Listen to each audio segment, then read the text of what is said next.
On this edition of MPItv, we're talking about the fall 2018 edition of Meetings Outlook, developed in partnership with MGM Resorts International.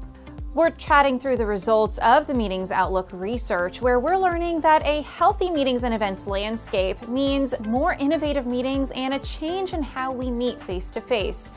Here to discuss further is President of Association Insights, Bill Voegeli. So Bill, thank you so much for joining us. We're seeing a direct correlation between a healthy business landscape in our industry and more innovation being adapted into meetings and events.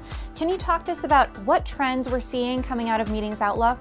The technology has gotten so good and the price has gotten so reasonable that we're seeing more and more people that before didn't adopt these new trends are in fact introducing them to their meetings. So they're innovating in a way that is new to them, but not necessarily new to the industry. We're seeing people changing their locations, getting out of the ballroom and getting into more unique venues. We're seeing more use of social media, not only to market a meeting, but also to communicate within the meeting, engaging attendees before an event and during an event and after the event, so that engagement lasts longer and the experience of the event lasts longer. How is a healthy landscape also allowing for opportunities to partner with vendors that can really bring innovations back into the meeting? The contractors are typically the harbingers of change. They come on board to try new things, to introduce new things, to give people new experiences without the meeting or event planner having to bring on or train talent to fill that role when it's maybe untested in the marketplace yet. So contractors play an extremely important role in introducing new experiences to meetings and events. We're also seeing shorter, slightly larger, and more frequent events. Can you speak to us about that?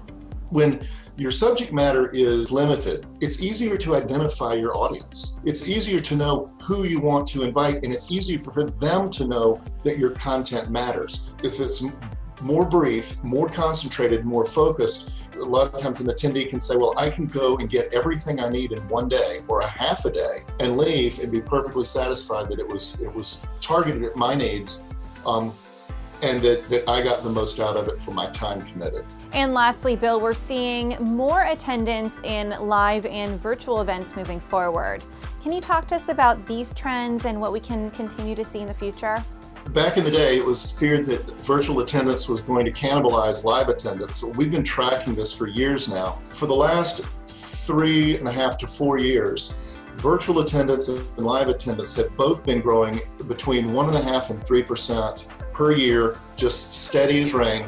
And they traded places last quarter. Actually, live attendance grew at a pace faster than virtual attendance. What we're seeing is that being able to get the live experience out into the virtual world is exposing your content and your experience to more people. So more people can access it. In fact, many people who are younger and in business have virtually attended a meeting several times and never actually been to a conference with their peers. So after a few years of attending virtually, when they are in the place where they can go live, they have expectations, and very consistently we hear people say that the live event was much better than I expected, and I was expecting big things.